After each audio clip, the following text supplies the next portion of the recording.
Naganap ang labanan sa West Sea Region Western Front, ang huling evacuation point ng mga hindi pa nakakalikas. Bigla ang sinalakay ng maraming malalakas na halimaw, mga dambuhalang lobo at lumilipad na nilalang ang lugar upang pigilan ang paglikas ng mga tao. Sa gitna ng kaguluhan, lumitaw si Captain Ye at walang pag-aatubiling hinarap ang mga halimaw. Inutusan niya ang kanyang mga kasama na linisin agad ang daan sa unahan upang masigurong ligtas ang paligid. Habang nakikipaglaban siya ng harapan, nagbigay siya ng malinaw na utos na magbigay ng espasyo para kay Tower Lord Zuo Shan upang may sigawa ang pagtatayo ng spatial tunnel, na siyang magliligtas sa mga natitirang tao. Kasabay nito, umatake na si Captain Ye gamit ang kanyang Lion King, buong lakas niyang pinakawalan ang kapangyarihan ng dambuhalang leon, na naglabas ng naglalagablab na apoy at malawakang pinsala sa paligid. Sa isang iglap, ramaga ang apoy at tinamaan ang mga halimaw na humaharang sa daan. Umatake din ang isa ng kanyang wolf eyes at naging yelo ang mga halimaw sa ginawa nito. Hindi din nagpahuli ang kalbo, ginamit nito ang kanyang turtle pet upang basagin ang mga naging yelong halimaw. Kasunod nito, kumilos na rin si Elder Lee at pati ang isa nilang kasama, habang sinasabi nila sa kanilang mga kasama na mag-iwan naman ng kalaban para sa kanila. Kasabay ng paglabas ng kanilang mga battle pet, kaagad naman silang umatake kaagad.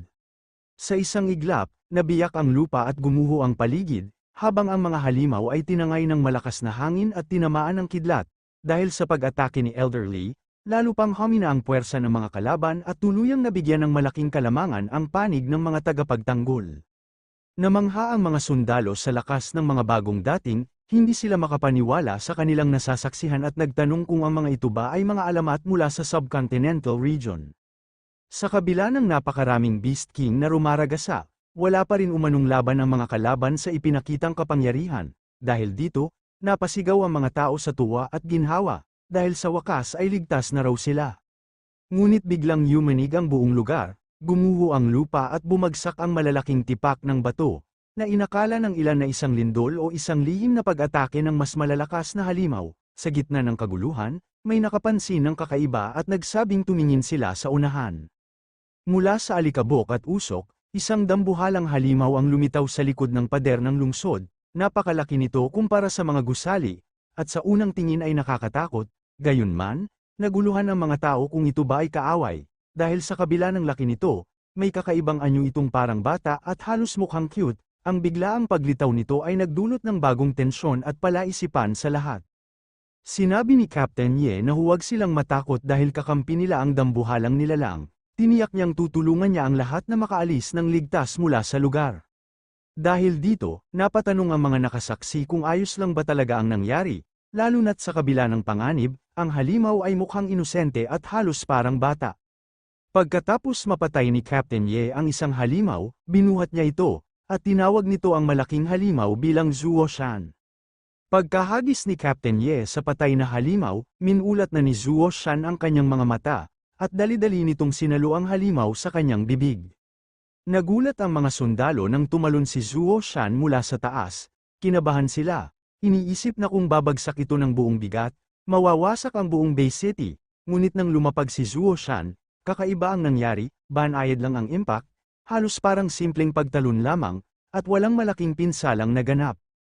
Doon nila napagtanto na kontrolado ni Zuo Shan ang kanyang lakas, hindi siya pabaya o mapanira.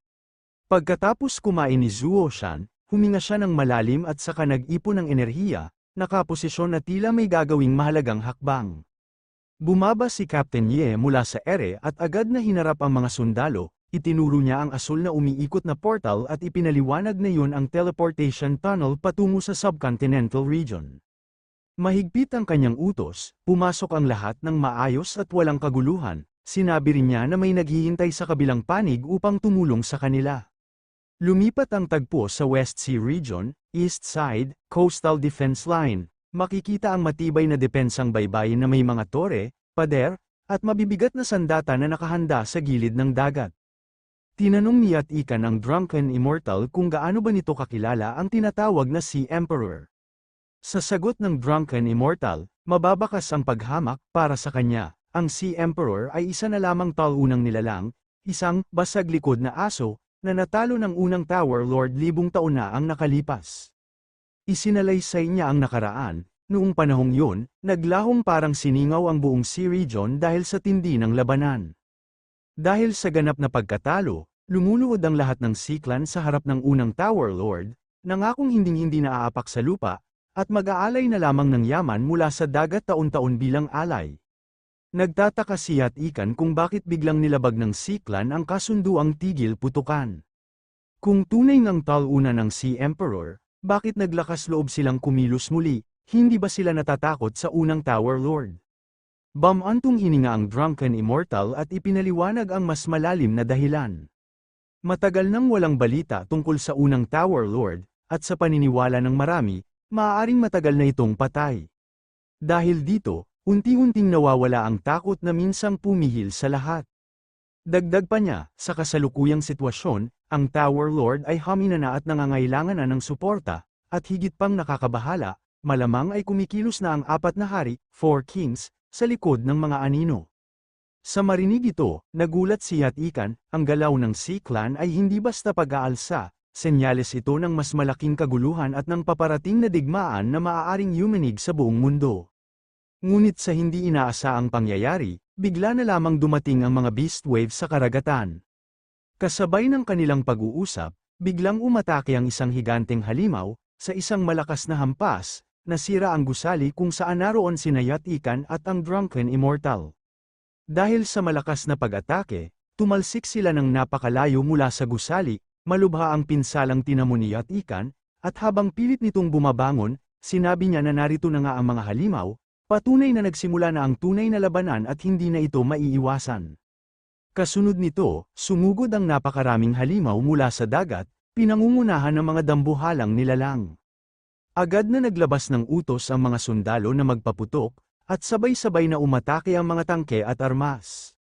Umalingaw-ngaw ang putukan habang sinalubong ng bala ang mga halimaw, ngunit sa kabila nito, patuloy pa rin ang kanilang paglusob, nagdulot ng matinding pinsala at kaguluhan sa depensa. Kasabay nun, kumilos na din si Ikan at ang Drunken Immortal at pinalabas na nila ang kanilang battle pet para mag-fusion. Bumalik ang eksena kay Captain Ye, mariin niyang pinaalalahanan ng lahat na huwag magpabaya, dahil pansamantala lamang umatras ang Beast Tide at maaari itong bumalik anumang oras. Iniutos niya sa mga tauhan na siyasatin ng mabuti ang bawat tumpok ng mga bangkay at tiyaking walang halimaw na buhay pa. Maya-maya, may nagulat na ligtas ng nailikas ang huling grupo ng mga refugee. Nakahinga ng kaunti si Captain Ye at nasiyahan sa balitang yun. Subalit biglang may malakas na pagsabog na naganap sa malayo, agad napalingon si Captain Ye at nakaramdam ng pag-aalala. Nakilala niya ang direksyong pinanggalingan ng pagsabog, yun ang lugar na ipinagtatanggol ng Drunken Immortal at ng kanyang grupo. Habang nakatayo si Captain Ye, biglang tumunog ang emergency communicator sa kanyang braso, hudyat ng isang agarang tawag ng saklolo. Napansin agad ito ng kanyang mga kasama at tinawag siya. Kinumpirma ni Captain Ye na natanggap din niya ang distress call. Sa mensahe, lumitaw ang Drunken Immortal, sugatan at halatang pagod na pagod. Kita sa kanyang anyo na matindi ang laban na kanyang pinagdaanan. Iniulat niya na ang mga Sea Clans ay dumating ng lubos na handa at walang tigil ang kanilang pag-atake. Dahil dito, ang Eastern Coastal Defense Line ay nasa bingit na ng tuluyang pagbagsak. Kasabay nito, humarap ang mga legends sa lubhang sugatang Drunken Immortal, malamig ang tono nila at puno ng panunumbat. Ipinaalala niya na noon ay mataas ang loob ng Drunken Immortal at minamaliit pa sila sa pamamagitan ng panunuya, ngunit ngayon ay may lakas pa itong magmakaawa para iligtas. Sa kabila ng kahihiyan, buong pagpapakumbabang inamin ng Drunken Immortal ang kanyang pagkakamali, sinabi niyang nagsalita siya noon ng walang pananagutan at nagpadala sa sariling pagmamataas. Humingi siya ng tawad at nakiusap, alang-alang sa mga nakaraang samahan, na tulungan sila sa huling pagkakataon. Binalaan niya rin si Captain Ye na kung dumating pa ito ng mas huli, tuluyan ng babagsak ang kanilang depensa. Sumagot si Captain Ye ng seryoso at mariin, ipinaliwanag niya na ang lugar na yun ay hindi isang payapang paraiso kung saan maaaring uminom at magpabaya. Isa itong mapanganib na lupain na napapalibutan ng mga beast tide na naghihintay lamang ng pagkakataong lamunin silang lahat ng buhay. Sa ganitong kaguluhan at panganib, malinaw na walang puwang para sa kapabayaan at kayabangan.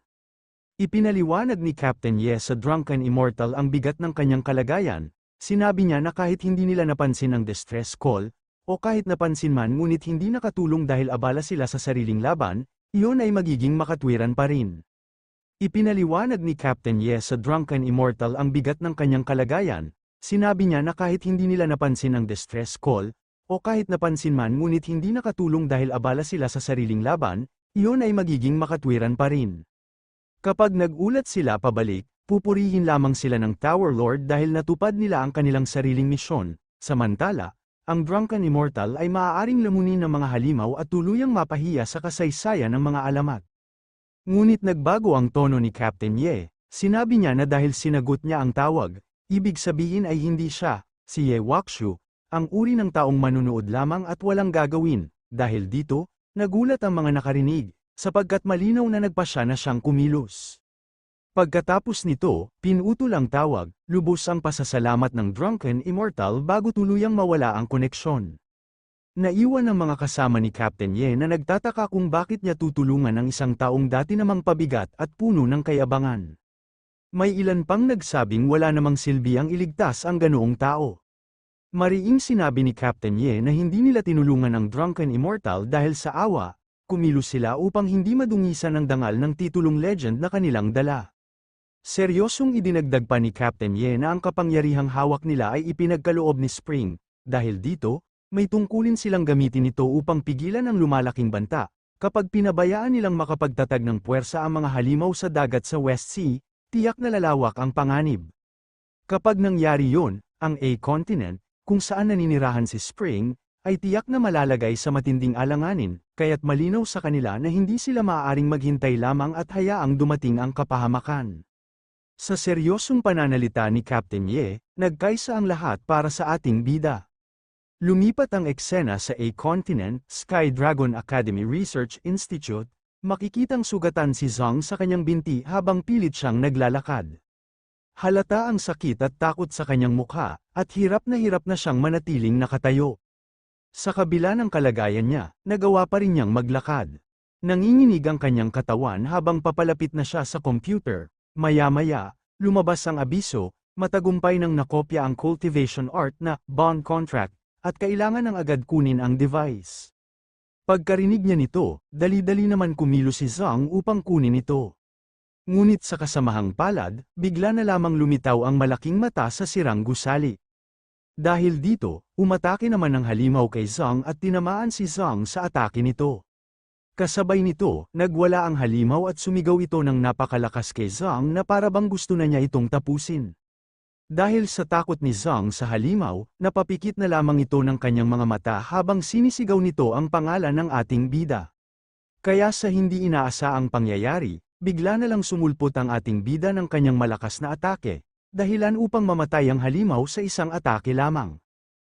Habang nakapikit pa si Zhang, unti-unti na niyang binubuksan ang mga mata nito. Nang pagdilat ni Zhang, nakita niya ang halimaw na wala ng buhay, at laking tuwa nito nang makita niya ang ating bida.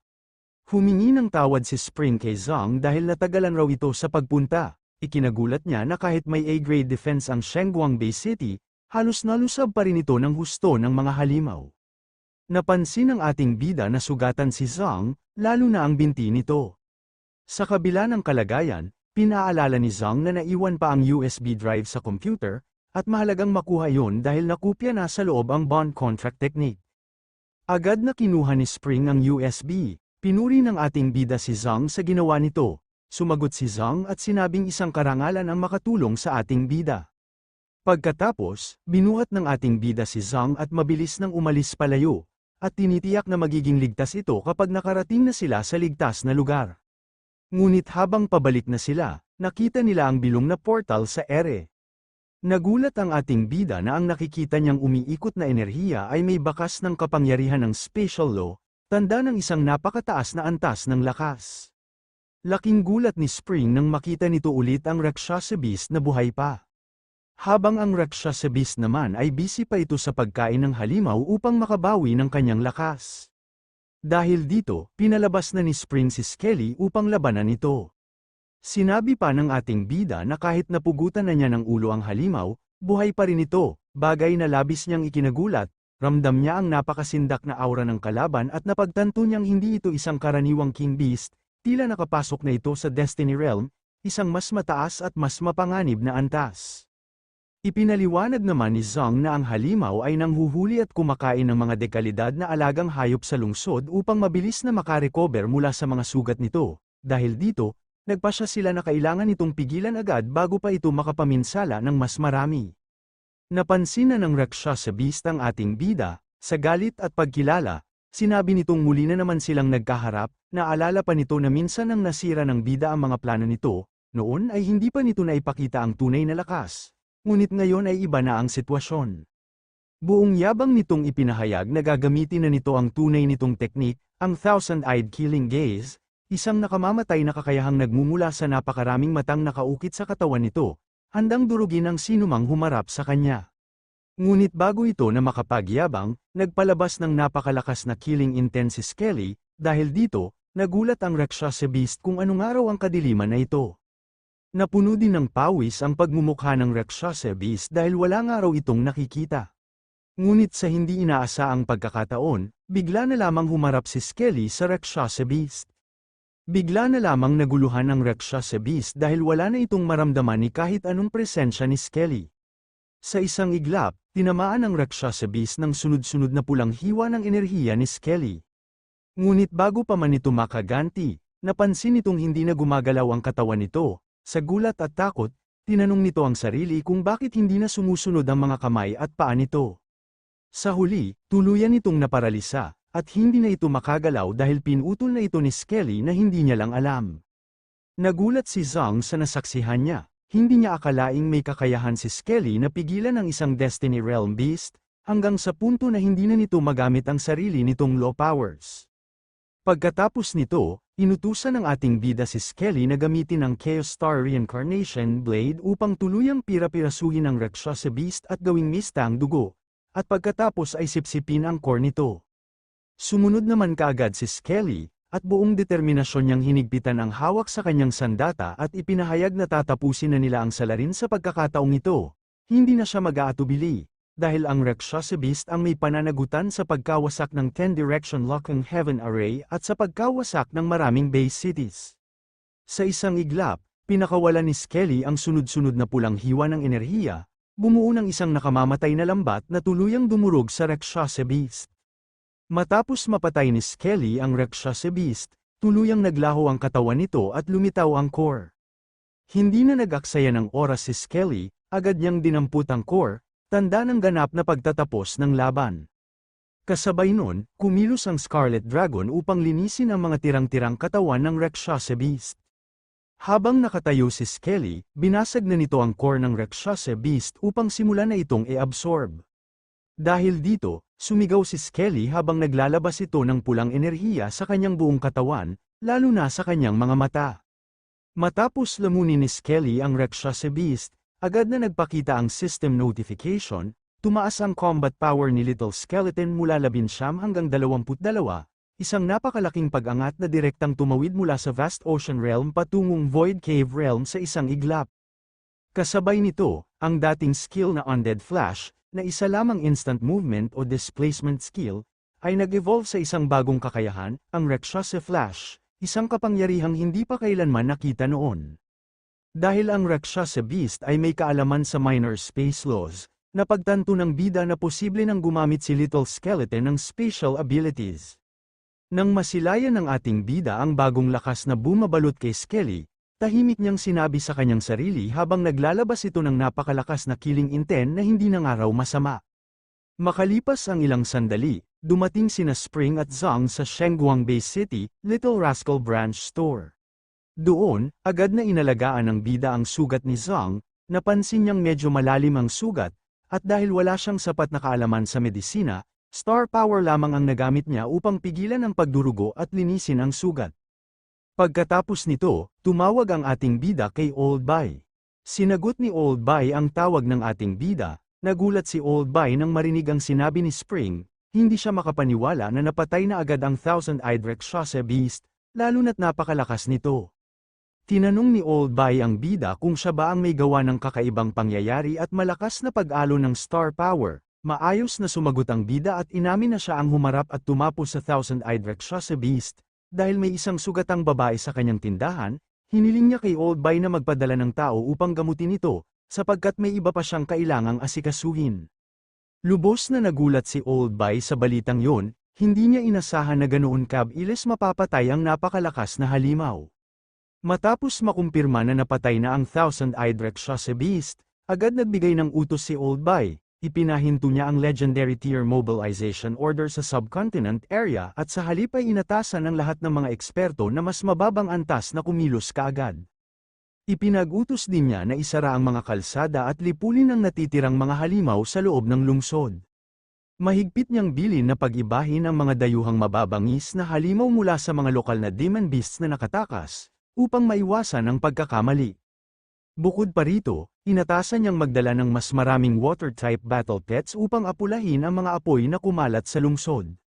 Agad namang sumunod at sumaludo ang kanyang mga tauhan, handang isagawa ang lahat ng kanyang utos.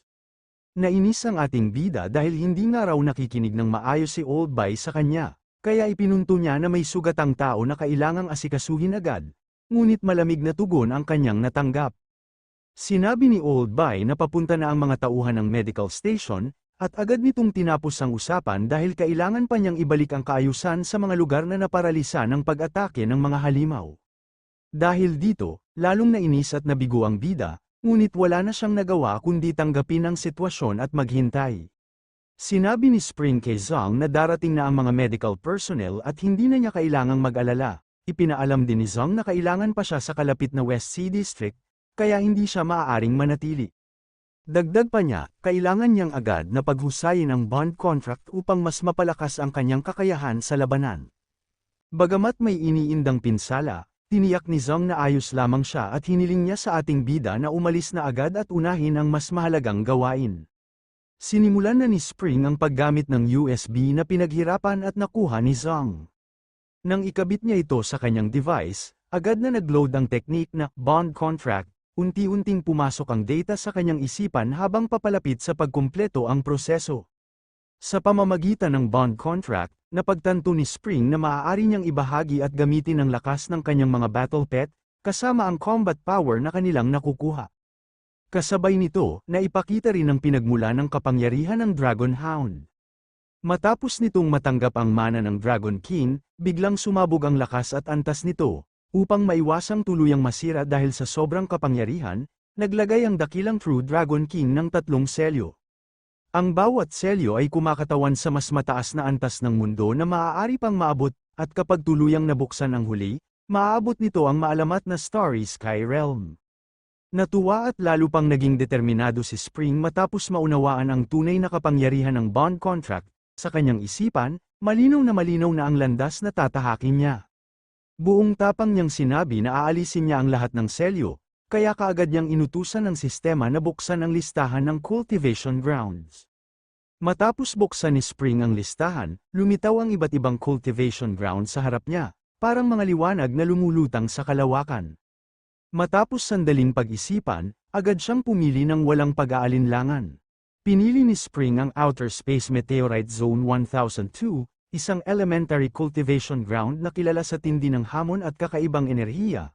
Kaagad na nagbigay ng abiso ang sistema, handa na siyang pumasok, kapalit ng pagbawas ng kanyang energy bilang entrance fee.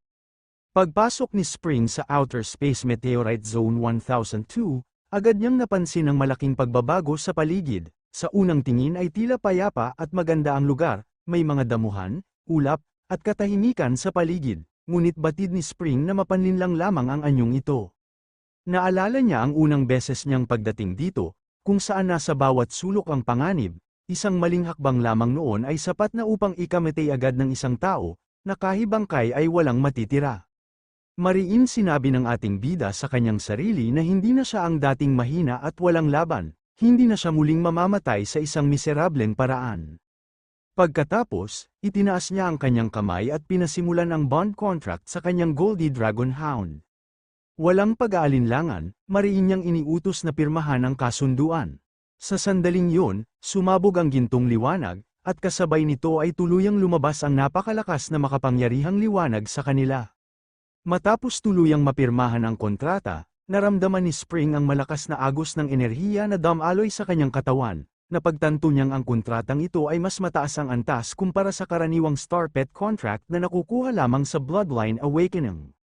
Sa isang malakas na sigaw, iniutos ni Spring ang pag-alis ng mga selyo, ang ikalawa at ikatlong selyo ay sabay na nabuksan, agad na lumobo ang aura ng Golden Dragon Hound, at ang kanyang tunay na lakas ay nagsimulang lumabas. Kasabay ng utos na release, bumagsak ang mabigat na presensya sa buong paligid, ang gintong liwanag ay umikot na parang mga sinaunang simbolo, ganap na pinalaya ang kapangyarihan ng Goldie Dragon Hound. Pagkatapos nito, bumuhos ang napakalakas at siksik na star power na tila apoy na papunta sa ating bida. Naramdaman niyang gumana ang kontrata, ngunit sobrang lakas ng enerhiya, lampas sa kaya ng kanyang katawan. Sa isang iglap, nagdulot ng matinding pagsabog ang enerhiya, hindi kinaya ni Spring ang matinding backlash mula sa battle pet na masyadong mataas ang antas. Dahil dito, bumigay ang kanyang katawan at siya ay namatay. Lumabas ang system message, host ay namatay, ipinakita ang pagpipilian para sa muling pagbuhay, revive on the spot o random revival, na kapwa may kapalit na enerhiya.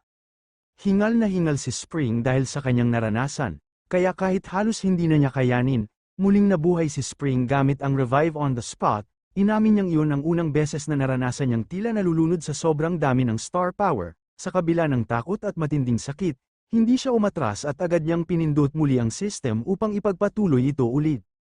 Sa bawat pagsubok, paulit-ulit siyang nilalamon ng napakalakas na enerhiya, sa bawat bugso ng kapangyarihan, namamatay siya at muling binubuhay ng system, paulit-ulit ang siklo ng pagkabuhay at pagkamatay dahil sa matinding backlash. Habang nagpapatuloy ito, mabilis na nauubos ang kanyang enerhiya, na makikita sa tuloy-tuloy na bawas sa system. Gayunpaman, kahit hirap at nasa bingit ng tuluyang pagkaubos, patuloy pa rin niyang ipinipilit ang sarili upang masanay ang kanyang katawan sa napakalakas na star power. Muling nabigo si Spring ngunit agad din siyang namamatay sa mismong sandaling siya ay mag-revive. Pakiramdam ng ating bida ay parang siya mismo ang pinapatay ng sarili niyang kapangyarihan, sa kabila nito, napag-isip-isip niyang mabuti na lang at nasa murang cultivation ground siya, kaya hindi ganoon kabigat ang gastos sa paulit-ulit na pagbuhay. Habang hinihingal at pawis, napagtanto niyang hindi niya inasahan na ang kapangyarihang napakalapit na niya ay magiging ganoon kahirap kontrolin, hindi na sapat ang basta pagtitiis at paulit-ulit na revive, dahil dito, nagpa siya si Spring na huminto muna at mag-isip ng maayos, kailangan niya ng malinaw na plano bago muling sumubok. Pagkatapos mag-isip ng ating bida, muli siyang sumubok. Sumigaw ng malakas si Spring at inactivate nito ang Golden Crow Divine Demon Body. Pag-activate niya nito, nagawa nitong napigilan ang napakalakas na star power ng Goldie Dragon Hound. Dahil dito, natuwa si Spring dahil gumanang araw ang kanyang plano. Ngunit sa tuwa nito, nagpabaya siya at muli siyang namatay sa kapangyarihan ng star power ng Goldie Dragon Hound. Nainis at nadismaya ang ating bida matapos mapagtanto na kahit ang Golden Crow Divine Demon Body ay hindi pa rin sapat upang seluhin ang buong lakas ng isang walang selyong Great Yan Heavenly Dragon Hound. Kahit marami na siyang natalong kalaban na mas mataas ang antas kaysa sa kanya, hindi pa rin kinaya ng kanyang katawan ang napakalakas na kapangyarihan nito. Sa galit at determinasyon, kinuyam niya ang kamao at muling tinawag ang system, sa kabila ng sakit at paulit-ulit na pagkamatay. Pinili pa rin niyang subukan muli, handang ipagsapalaran ang sarili upang tuluyang makontrol ang kapangyarihang iyon. Pagkatapos, muling nabuhay ang ating bida at agad niyang hinarap ang Dragon Hound, alam niyang hindi niya kayang tanggapin ang buong lakas nito ng sabay-sabay, kaya inutusan niya itong pigilin muna ang agos ng kapangyarihan.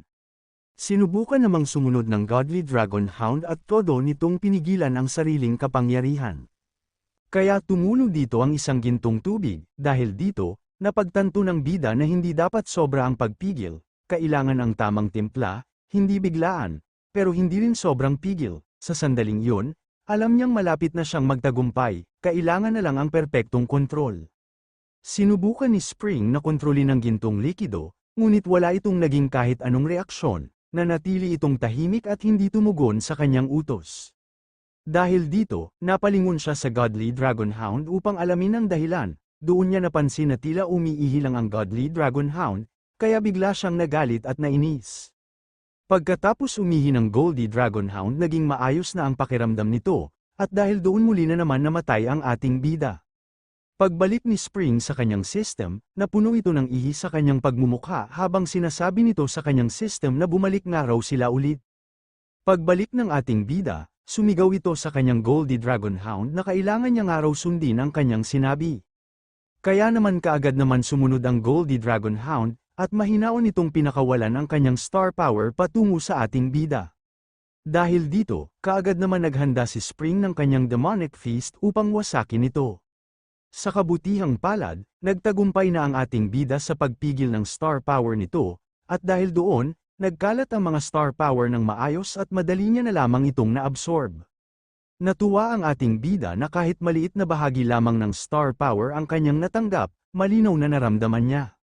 Ang matinding pagbabago sa loob ng kanyang katawan, ang bawat patak ng kapangyarihan ay maingat na hinubog at pinatibay ang kanyang pisikal at panloob na lakas. Dahil dito, ramdam na ramdam niya ang pag-angat ng kanyang cultivation, dahil sa tagumpay na iyon, napangiti at labis na natuwa ang ating bida, buo ang kanyang kumpiyansa habang muling tinawag ang Godly Dragonhound, handa nang subukan muli at mas palakasin pa ang kanyang sarili.